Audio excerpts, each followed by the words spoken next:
I'm giving a talk this evening, so what I think would be better is if you want to ask any question, which not be part of my general speech in the evening, I'd be happy to answer those questions.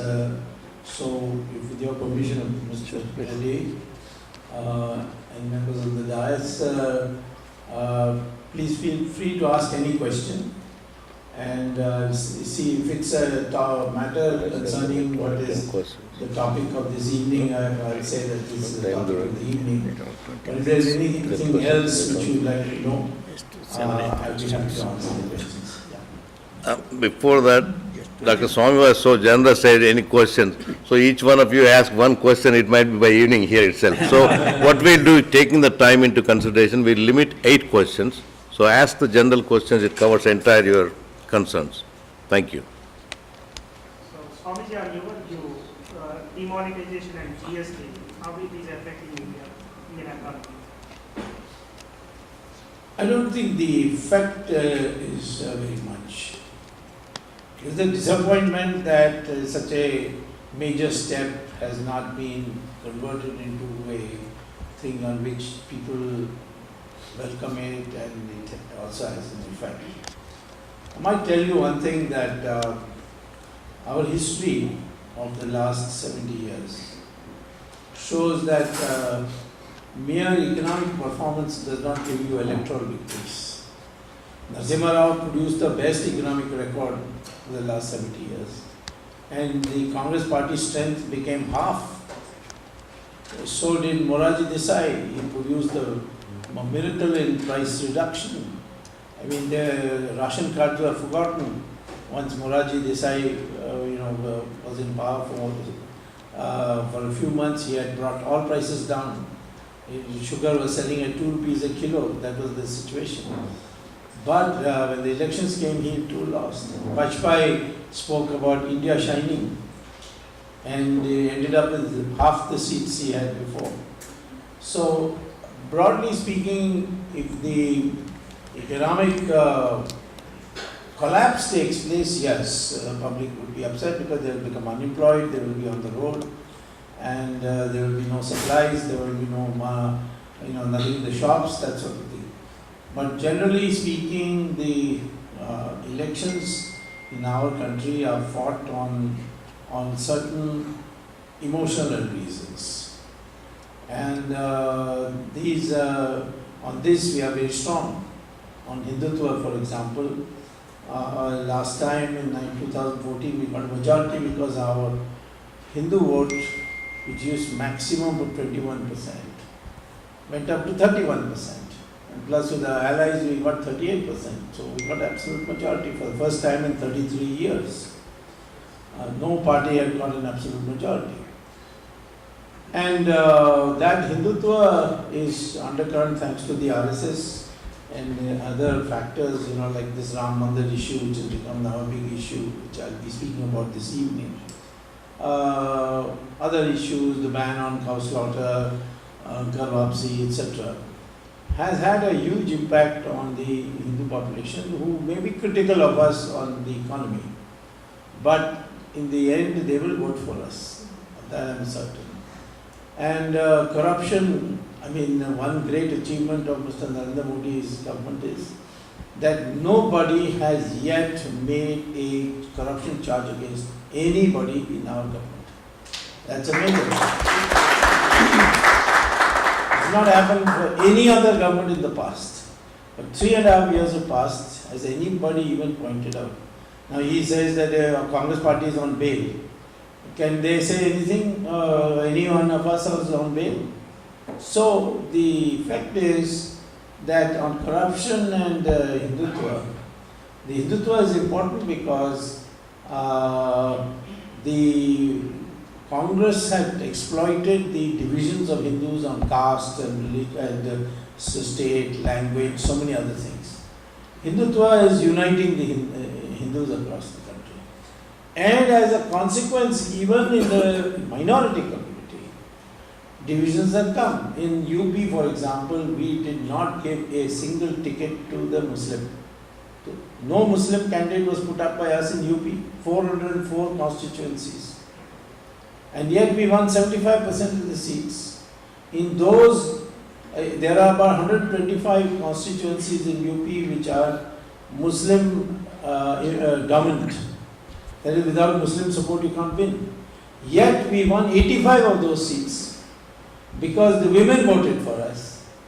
Because they had a confidence that only BJP will remove the triple talaq. Nobody else will do. So then we find now Shias who are suppressed by the Sunnis now feel emboldened that as BJP is there, they will look after us. And so Shias have broken rules, Bohras, Khojas, Berli, Muslims. So Muslim population vote is now very substantially reduced for the opposition. So I don't think that these demonetization, GST, these will have any electoral effect, and I think we'll not only win 2019 but will actually increase our strength in the next elections. Yes. Firstly, welcome to Dallas, sir. I've heard you say Sonia Gandhi and Rahul Gandhi cannot become Prime Minister of India due to some valid legal obligations they have. Yeah. How valid is that? How strong is that point? Well, And how strong is BJP working on bringing the terrorists like Dawood Ibrahim two questions. and also bringing back this UP wala jo king of Vijay Mallya. Yeah. And what are the chances of getting the black money from Swiss bank? He covered 4 questions. Sorry.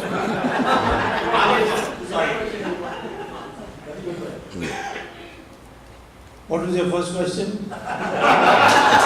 Sonia Gandhi not becoming or all not becoming the prime minister? Well, you say how realistic it is, that is not a correct question to ask because I did stop her Yeah. in 2004.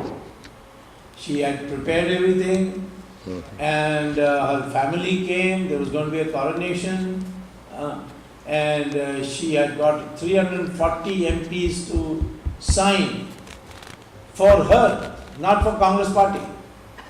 So in fact Sharad Pawar told me, or rather Praful Patel told me that Sharad Pawar had sent a letter to her saying that the NCP will support the Congress party to form the government. She called him up and said that no, you must say will support me for Prime Minister, otherwise there will be confusion. So all these letters were in her name, and I saw that with my own eyes when I went to meet Abdul Kalam. And therefore it's all bogus that she didn't want to be Prime Minister and all that. She filed 340 letters of MPs, and there is a provision in the Citizenship Act which says that any foreigner becoming citizen of India will be subject to the same restrictions as Indian becoming a citizen of that country. So in Italy, unless you are born in Italy, you cannot be Prime Minister. So therefore, it will be applicable to foreign citizens of Italy. I mean, the Italians becoming Indian citizen. So she could not be, and I must say to the courage of Mr. Abdul Kalam, he got convinced by my argument and he told her, after inviting her to stake a claim for 5 p.m. on the evening of May 17th, he called her up and said at 3 and sent her a letter at 3:30 in the afternoon that for the time being I cannot give you the oath of office because I have to find out whether what Dr. Swamy is written to me is legally valid. And I'll have to consult the Election Commission and the Supreme Court on this. So therefore she became convinced that she will not be given oath of office because she knew. And of course I also know that she is still an Italian citizen. It is okay for Italy because they believe in dual citizenship. But not okay for India because we don't accept dual citizenship. But I have not been able to get authentic with the Italian government stamp a certificate that she is a citizen. But I don't need it because now there's no scope for her to come. As far as son is concerned, he had formed in 2003 a company in Britain called Backops. And in that, he was the managing director. And the company filings he has put in what they call, we call as registrar companies, they call it, I think, company house. The records file came to my hands. And there he has written that under his signature, it is filed under his signature because he is the managing director and also company secretary at the same time. He has written that he is a citizen of Britain. So I have filed a complaint now recently with the Home Minister, because the Home Ministry is responsible for the Citizenship Act, saying that ask an explanation. Now Rahul Gandhi says I should prove that these documents are genuine. I said you have filed it. Where is the question of my proving it? You say that this is a forgery. Then I will file a case against you for perjury. But the fact of the matter is that his own file under his own signature says he is a British citizen. And therefore he can't be an Indian citizen even. So that proceedings is on at the Home Ministry level. Becoming Prime Minister is out of the question. So both of them, you can say goodbye. And Priyanka is also the same problem. She is an Italian citizen. But right now she is not in public domain, so I don't speak about her.